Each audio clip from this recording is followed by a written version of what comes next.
Pada pertemuan sebelumnya, kita mempelajari tentang fungsi, jangkauan, dan kode main.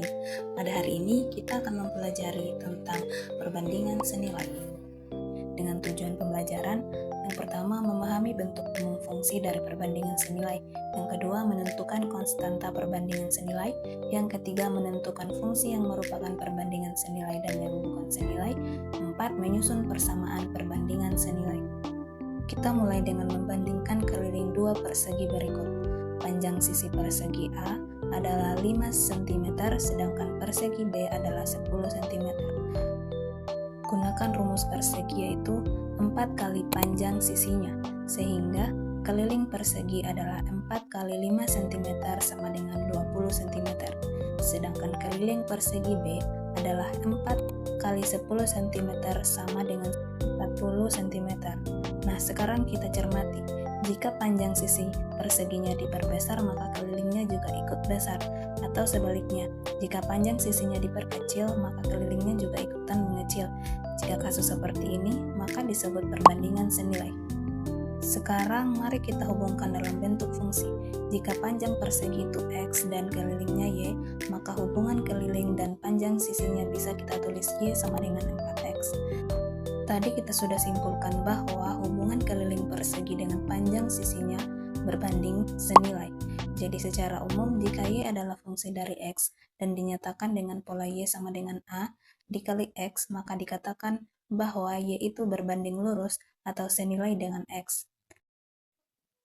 A disebut konstanta perbandingan, nanti nilainya tetap dan tidak boleh nol. Jika kita lihat pada keliling persegi sebelumnya, berarti konstanta perbandingannya adalah 4. Nah, supaya lebih memahami, mari kita selesaikan masalah berikut. Di antara peristiwa-peristiwa berikut, manakah hubungannya dan X yang berbanding lurus? Mobil melaju Y km selama X jam dengan kecepatan 40 km per jam. Sekarang kita ingat kembali hubungan antara jarak, kecepatan, dan waktu. Jarak sama dengan kecepatan dikali waktu.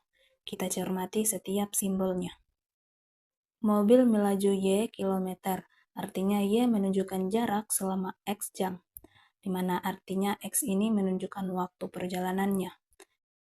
Kita bisa tulis fungsinya seperti jarak itu Y, kecepatannya 40, kemudian dikali waktunya yaitu X.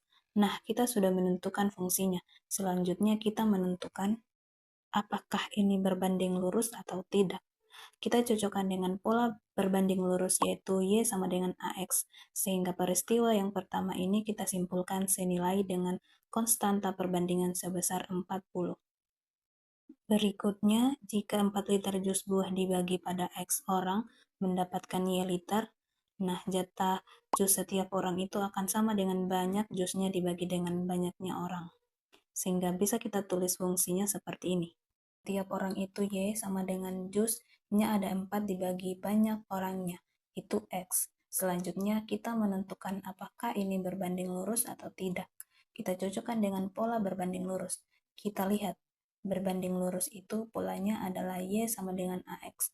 Kalau yang ini polanya justru Y sama dengan A dibagi X. Berarti beda kan polanya? Nah, jadi untuk peristiwa yang kedua ini bisa kita simpulkan dia tidak senilai. Berikutnya, kalau di soal ini kita diminta untuk menentukan konstanta perbandingan dari setiap fungsinya. Soal yang pertama. Jika Y sama dengan 8X, maka konstanta perbandingannya 8. Soal kedua, walaupun ada penjumlahan, tapi fungsi ini juga masih fungsi yang berbanding lurus. Konstanta perbandingannya tetap angka yang di depan X, yaitu 1.